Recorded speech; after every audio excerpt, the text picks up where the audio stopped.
రామంతపూర్ రథానికి current shock ఘటనలో ప్రత్యక్ష సాక్షి కిరణ్ బిగ్ టీవీతో మాట్లాడారు. యాత్ర పూర్తయిన తర్వాత రథాన్ని లోపల పెట్టడానికి తీసుకెళ్తుండగా డీజిల్ అయిపోవడంతో చేతితో రథాన్ని రాగే ప్రయత్నం చేస్తున్నప్పుడు ఈ సమయంలో ఈ దుర్ఘటన జరిగిందన్నారు. విద్యుత్ తీగ ఐరన్ రథంపై పడ్డంతో క్షణాల్లో కరెంటు షాక్ తగిలిందని చెబుతున్నారు. మరిన్ని వివరాలని మా ప్రతినిధి సుజాత అందిస్తారు. రామంతపూర్లో తెల్లవారుజామున విషాదం చోటు చేసుకుంది. కృష్ణాష్టమి సందర్భంగా రథయాత్ర చేస్తున్నటువంటి సమయంలో విద్యుత్ షాక్ గురయ్యి 5 అక్కడికక్కడ మృతి చెందగా మరో 4 పరిస్థితి విషమంగా ఉంది. అసలు తెల్లవారుజామున ఏం జరిగిందో ప్రత్యక్ష సాక్షి కిరణ్ మనతో పాటు ఉన్నారు. సార్ చెప్పండి, ఏ టైంలో జరిగింది ఇది? ఇది నైట్ 1 o'clock అలా జరిగిందండి. అయితే ఫస్ట్ కృష్ణాష్టమి సందర్భంగా అది తీయడం జరిగింది. ఫస్ట్ జీపు కొంచెం డీజిల్ లేక అది ఫెయిల్ అవ్వడం వల్ల దాన్ని పక్కన పెట్టేశారు. వెనకాల ఏదైతే విగ్రహం ఉన్న బండి వెహికల్ అవుతుందో కొంచెం ముందైతే అయిపోతుండే, అక్కడికి దగ్గరలే కదా అని దానికి అందరం కలిసి తోయడం జరిగింది. పైన విద్యుత్ వైర్లు అవన్నీ కొంచెం ఓపెన్ ఉండడం వల్ల కింద అదంతా ఐరన్ వల్ల ఆ వైర్లు ఆ ఐరన్ దానికి తాగడం జరిగింది. ఆ టైంలో వర్షం పడుతుందా? భారీగా వర్షం పడుతుంది. అక్కడక్కడనే అప్పుడు వైర్ తాకడం వల్ల ఐరన్ మొత్తం బాడీ వల్ల అక్కడికక్కడ 5 అయితే మరణించడం జరిగింది. మొత్తం ఎంతమంది ఆ బండిని తోస్తున్నారు? అక్కడ ఎవరు ఉన్నారు? ఒక 12-13 మెంబర్స్ తోస్తున్నారు. ఒక 10-11 మెంబర్స్ కింద పడిపోయారు. అందులో మాత్రం 5 మెంబర్స్ అక్కడికక్కడ మరణించడం జరిగింది. మిగతా వాళ్ళ పరిస్థితి ఎలా ఉంది? ఇప్పుడు అందరూ ఓకే ఉన్నారు. మీరు వెంటనే అంబులెన్స్ కాల్ చేశారా? పోలీసులకు కాల్ చేశారా? ఎవరు వచ్చారు? అంబులెన్స్ కాల్ చేసాం. మేము అక్కడక్కడ అప్పుడు కార్స్ ఉండే, ఆటోస్ ఉండే, అందరూ మేమే తీసుకెళ్ళాం. మ్యాట్రిక్స్ హాస్పిటల్కి తీసుకెళ్ళడం జరిగింది. కానీ అప్పటి వరకల్నే వాళ్ళ పల్స్ రేట్ అనేది పడిపోవడం జరిగింది. అంటే ఎవ్రీ ఇయర్ కూడా మీరు రథయాత్ర చేస్తూ? ఎవ్రీ ఇయర్ చేస్తారు మా ఫ్రెండ్సే అందరము. ఎవ్రీ ఇయర్ చేస్తాం. కానీ ఇది రాత్రి వర్షం వల్ల ఆ విద్యుత్ వైర్లు అనేది ఓపెన్ ఉండడం వల్లనే ఈ సంఘటన జరిగింది. ఇప్పుడు ఆల్రెడీ 4 ఉన్నారు మార్చురీలో. ఈరోజు పోస్ట్ మార్టం చేస్తాం. 5 మెంబర్స్ ఉన్నారు. పోస్ట్ మార్టం చేస్తాం. అవునండి, ఈరోజు చేస్తున్నారు. అందరికీ కాదండి, ఇంకా 2 days తర్వాత వాళ్ళు ఫారెన్లో ఉన్నారు. శ్రీకాంత్ రెడ్డి వాళ్ళ బ్రదర్స్ వాళ్ళు వచ్చిన తర్వాత ఒక 2 days తర్వాత వాళ్ళది అవుతుంది. రుద్ర వికాస్ ఈరోజు అయిపోతుంది. రాజేందర్ రెడ్డిది కూడా ఈరోజు అవుతుంది. రుద్ర వికాస్ అత్యంత సన్నిహితుడు మనతో పాటు ఉన్నాడు. తను రాత్రి తన కళ్ళ ముందే ఈ ఘటన జరగడంతో జీర్ణించుకోలేకపోతున్నారు. సార్ చెప్పండి, రెగ్యులర్కు కూడా మీరు కలుస్తూ ఉంటారు ఫ్రెండ్స్.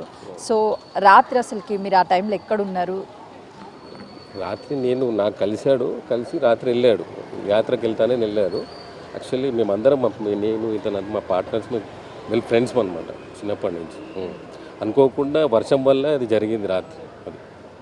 ఏం వెళ్ళాడు అంటే జరిగిన తర్వాత మీరు తనని చూసి ఉంటారు. సో ఏ సిచ్యువేషన్లో ఉన్నాడు మీరు వెళ్ళేసరికి? పడిపోయి ఉన్నారు రాత్రి మొత్తం, అన్కాన్షియస్ ఉన్నారు. స్పాట్ డెడ్ అయిపోయారు. అది ఎవరు లేరు అక్కడ ఇమ్మీడియట్. అంతే. ఏం పని చేస్తుంటాడు తను? మాది బిజినెస్ అండి, స్టీల్ వ్యాపారం. వాళ్ళ ఫ్యామిలీ ఉంటారు, అప్సిగూడలో ఉంటారు వాళ్ళ ఫ్యామిలీ. చూస్తున్నాం కదా. అయితే నిన్న తనతో మాట్లాడిన తర్వాత ఇంటికి రథయాత్రకి వెళ్ళాడు అని చెప్తున్నారు. సార్ చెప్పండి, అంటే ప్రస్తుతానికి చూస్తున్నాం కదా, అంటే ఈరోజు పోస్ట్ మార్టం అనంతరం కూడా ఇంటికి తీసుకువెళ్ళి మిగతా కార్యక్రమాలన్నీ కూడా చేస్తారు. కానీ నిన్న తెల్లవారుజామున ఈ ఘటన జరిగింది. ఒకవైపు వర్షము, మరోవైపు విద్యుత్ తీగలు కింద పడడంతో షాక్కి గురయ్యి అక్కడికక్కడే 5 మృతి చెందినట్లుగా కూడా ప్రత్యక్ష సాక్షి కిరణ్ చెప్తున్నాడు. కెమెరామెన్ శ్రీకాంత్తో సుజాత, గాంధీ హాస్పిటల్.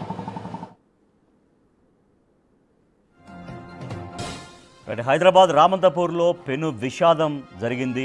సో కృష్ణుడి రథయాత్ర కంప్లీట్ చేసిన తర్వాత రాత్రి 1 గంట సమయంలో తిరిగి ఆ రథాన్ని లోపలికి తీసుకొచ్చేటువంటి ప్రయత్నంలో అక్కడ జీప్లో డీజిల్ అయిపోవడం, తర్వాత ఆ రథాన్ని ఇంకా ఆ జీపుకు డిస్కనెక్ట్ చేసి చేతులతో లాగే ప్రయత్నం చేశారు. అప్పటికే అక్కడ విద్యుత్ వైర్లు తగలడంతో మొత్తం ఇనుప బాడీ కాబట్టి షాక్ వచ్చింది. దాంతో 5 మృత్యువాత పడ్డారు. సో రామంతపూర్ ఘటనా ప్రాంతానికి ఇప్పుడు విద్యుత్ అధికారులు చేరుకున్నారు. హైదరాబాద్లో రథానికి కరెంటు తీగలు తాకడంతో మృతి చెందినటువంటి ఘటనపైన ఆరా తీస్తున్నారు. మా ప్రతినిధి సాగర్ అక్కడే ఘటనా స్థలం దగ్గరే ఉన్నారు, మరింత సమాచారం అందిస్తారు. సాగర్, ఘటనా స్థలానికి ఇప్పుడే విద్యుత్ అధికారులు చేరుకున్నారు. సో ఏం చెప్తున్నారు అక్కడ? విద్యుత్ వైర్లు ఎందుకు అక్కడ ఓపెన్ అయి ఉన్నాయి, ఎందుకు ఫెయిల్ అయి ఉన్నాయి? సో దానికి బాధ్యులు ఎవరు? విద్యుత్ శాఖ అధికారులు ఏం చెప్తున్నారు అక్కడికి వచ్చి?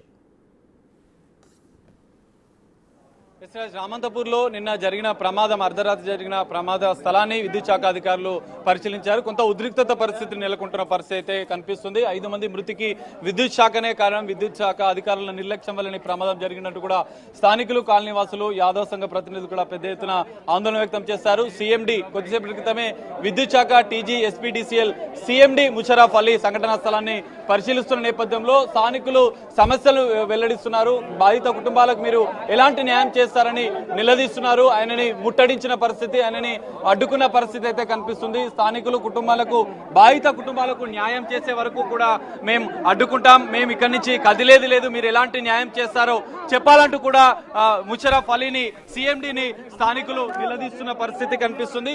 సో ఎలాంటి న్యాయం చేస్తారని చెప్పాలి. విద్యుత్ శాఖకు 100 సార్లు మేము ఫిర్యాదు చేసినా కూడా ఇప్పటి వరకు విద్యుత్ శాఖ అధికారులు పట్టించుకోలేదు. విద్యుత్ శాఖ నిర్లక్ష్యం వల్లనే ఈ రోజు 5 మంది ప్రాణాలు పోయాయంటూ కూడా చెప్తున్న పరిస్థితి. ప్రస్తుతం సీఎండీ ముషరఫ్ అలీ మాట్లాడుతున్నారు. ఒకసారి మనం చూద్దాం.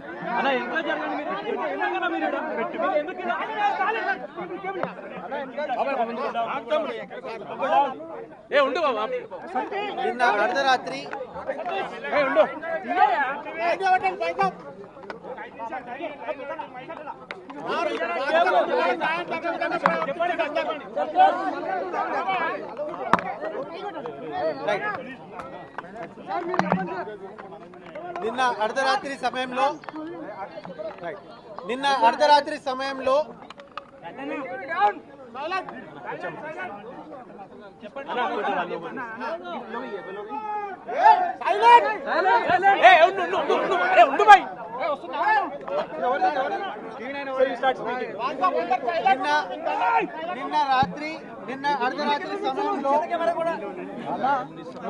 పండుగ సందర్భంగా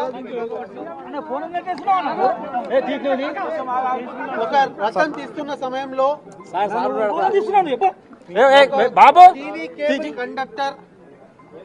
TV cable conductor electrical lines తోని కాంటాక్ట్ లో వచ్చి కింద డాంగ్లింగ్ అవుతున్నప్పుడు రథంని తగిలి ఒక 5 ఎలక్ట్రిక్యూట్ అయినట్టు సమాచారం వచ్చింది. అదే విధంగా 2 క్రిటికల్ గా ఇంజర్ అయ్యారు. వాళ్ళ దాంట్లో కూడా ఒకరు ప్రాణాలు కోరుకున్నట్టు సమాచారం ఉంది. సో దాన్ని సైట్ ఇన్స్పెక్షన్ చేయడానికి నేను ఇక్కడ రావడం జరిగింది. ప్రభుత్వం దృష్టికి తీసుకెళ్లి రాష్ట్ర ఉప ముఖ్యమంత్రి గారితో డిస్కస్ చేసి దీని మీద ఎంక్వైరీనా, ఫ్యూచర్ ఏం చర్యలు తీసుకోవాలి, అలానే ప్రాణ నష్టమైన వాళ్లకు, వాళ్ళ ఫ్యామిలీ మెంబర్స్కి ఏ రకంగా బెనిఫిట్స్ పొందించాలనో, ఏ రకంగా ఎక్స్గ్రేషియా ఇవ్వాలనో అనేది గవర్నమెంట్ లెవెల్లో ఉప ముఖ్యమంత్రి గారితో చర్చించి ఒక నిర్ణయం తీసుకోవడం జరుగుతుంది.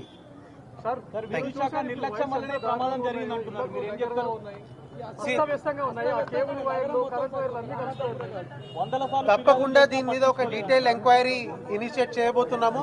ఆ డీటెయిల్ ఎంక్వైరీలో ఎవరి లోపం ఉందో, దేనివల్ల ఈ కండక్టర్ కేబుల్ కాంటాక్ట్ లో వచ్చిందో, దేనివల్ల ఆ కండక్టర్ నుంచి కరెంట్ పాస్ అవుతూ ఆ టీవీ కేబుల్ కిందకి డాంగ్లింగ్ అవుతుందో ఖచ్చితంగా ఎంక్వైరీ కండక్ట్ చేసి ఉన్న నిర్లక్ష్యం ఉన్న అధికారుల మీద కూడా యాక్షన్ తీసుకోవడం జరుగుతుంది. సార్, కొన్ని రోజుల్లో వినాయక చవితి రాబోతుంది.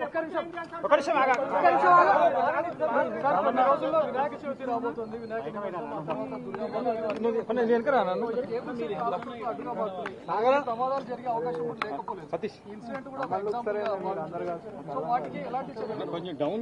రెగ్యులర్లీ కేబుల్ కటింగ్ ఎక్సర్సైజ్ మేము తీసుకుంటున్నాము. ఎక్కడెక్కడ ఇంకా కేబుల్స్ చాలా ఎక్కువగా ఉన్నాయో, అన్వాంటెడ్ కేబుల్సా లేదా యూజ్ లో లేని కేబుల్స్ ఎక్కడెక్కడ ఉన్నాయో అన్ని ఐడెంటిఫై చేసి కూడా ఇమీడియట్లీ ఆ కేబుల్స్ ని గత కొన్ని రోజుల నుంచి cable cutting activity electricity department ద్వారా తీసుకోవడం జరుగుతుంది. ఇంకా కూడా చాలా చోట్ల ఈ కేబుల్స్ ఉన్నాయి కాబట్టి కేబుల్స్, అన్వాంటెడ్ కేబుల్స్, లో హ్యాంగింగ్ కేబుల్స్, డాంగ్లింగ్ కేబుల్స్ ని కటింగ్ చేసే ప్రక్రియ ఇంకా ఫాస్ట్ గా తెస్తాం.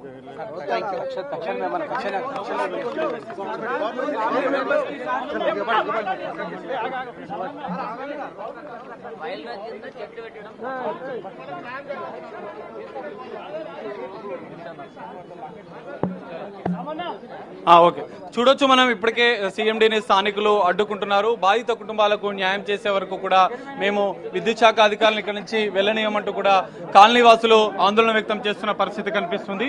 ఇప్పటికే సీఎండీ మాట్లాడుతూ కూడా ప్రభుత్వం దృష్టికి తీసుకెళ్లి బాధిత కుటుంబాలకు న్యాయం చేసే విధంగా కూడా చర్యలు తీసుకుంటాం, వారికి కూడా ఆదుకుంటామంటూ కూడా సీఎండీ చెప్తున్నారు. అయితే ఇప్పటికే ఇక్కడ ఏదైతే స్థానికంగా వందల సార్లు కూడా మేము ఫిర్యాదు చేసినా కూడా పట్టించుకోవడం లేదంటూ కూడా కాలనీ వాసులు చెప్పారు. ఫిర్యాదులు చేసినా పట్టించుకోకపోవడం వల్లనే ఈ రోజు ఈ ఘటన జరిగింది. విద్యుత్ శాఖ అధికారుల నిర్లక్ష్యం వల్లనే ఈ ఘటన జరిగిందని చెప్తున్న నేపథ్యంలో నిర్లక్ష్యంగా వ్యవహరించినటువంటి విద్యుత్ శాఖ అధికారుల పైన కూడా శాఖాపరమైనటువంటి చర్యలు తీసుకుంటామంటూ కూడా ఇటు చెప్తున్న పరిస్థితి కనిపిస్తుంది. సో ఇప్పటికే సీఎండీని అడ్డుకొని కొంత ఆందోళన చేసినటువంటి పరిస్థితి. స్థానికులైతే బాధిత కుటుంబాలకు ఖచ్చితంగా న్యాయం చేసే వరకు కూడా మేము పోరాటం చేస్తామంటూ కూడా వాళ్ళు చెప్తున్నారు. సో కొంతమంది స్థానికులు ఉన్నారు, అసలు సీఎండీ ఏం చెప్పారనేది ఒకసారి మనం తెలుసుకునే ప్రయత్నం చేద్దాం. అన్న చెప్పండి, ఏమని హామీ ఇచ్చారు? మరి ఈ రోజు రామంతపూర్లో జరిగిన సంఘటన దురదృష్టకరం. అదే సీఎండీ గారు వచ్చారు, ముఖ్యమంత్రి పంపించారని చెప్పి ముఖ్యమంత్రి గారు డిప్యూటీ సీఎం గారు పంపించారు. వాళ్ళకు అక్కడ మాట్లాడి వీళ్ళకి కావాల్సిన ఎస్గ్రేషియా ప్రకటిస్తాను, ఇది ఏమాత్రం జరిగిన సంఘటన దురదృష్టమన్నారు. అదేవిధంగా ఎంక్వైరీ జ్యుడిషియల్ ఎంక్వైరీ చేస్తాడు, ఎంక్వైరీ చేసి ఎవరి మీద చర్యలు తీసుకోవాలని చర్యలు తీసుకుంటున్నాడు. ఈ కాలనీలో ఇప్పటికే అనేక సార్లు మేము ఫిర్యాదు చేశామని కూడా మీరు చెప్తున్నారు. స్థానికంగా వందల సార్లు ఫిర్యాదు చేసినా పట్టించుకోవడం లేదు.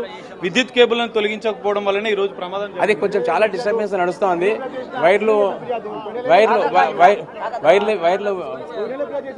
వైర్ల విషయంలో చాలా మంది చేస్తున్నారు. కాలనీ వాళ్ళు కూడా, బస్సు వాళ్ళు కూడా, చిన్న చిన్న పిల్లలు కూడా తిరుగుతూ ఉంటారు. స్పెషల్గా వర్షాకాలం ఉంది కాబట్టి కొద్దిగా తగు చర్యలు తీసుకోవాలని. ఒక్కడే ఏరియా కాదు, రామంతపూర్ ఎంటైర్ ఏరియాలో ఉప్పల్లో కూడా చాలా వైర్లు కింద ఆడుతూ ఉంటాయి.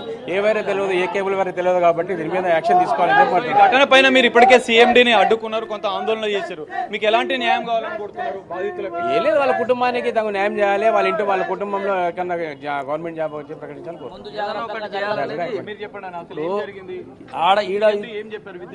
విద్యుత్ శాఖ అధికారి ఏమంటారంటే గవర్నమెంట్ తో మాట్లాడి, ఉప ముఖ్యమంత్రితో మాట్లాడి నేను ఆ కుటుంబాలకు ఏదన్నా హామీ ఇప్పించి నేను దాని వరకు వాళ్ళ కుటుంబాలకు చేరే వరకు నేను తిప్పల పడతాను అని చెప్పి హామీ ఇచ్చాడు. ఆ హామీ అనేది కరెక్ట్గా జరగాలి, వాళ్ళకి చేయాలి. చాలా వాళ్ళు పేదోళ్ళు, ఎట్లాంటి వాళ్ళు చేసుకుంటేనే పొట్ట గడిచే వాళ్ళు. వాళ్ళ కుటుంబానికి ఒక జాబా లేకపోతే వాళ్ళకి భవిష్యత్తులో ఏంది అనేది ఆ పిల్లలకు చదువులు కానీ ఏది కానీ చాలా ఇబ్బందులు ఉంటాయి వాళ్ళకి. కాబట్టి చేసే పిల్లలే చనిపోయిన వయసు వాళ్ళకు చర్య తీసుకొని ఇమ్మీడియట్గా గవర్నమెంట్ స్పందించి వాళ్ళకి సాయం చేయాలని చెప్పి మేమందరం కోరుకోవడం జరుగుతుంది.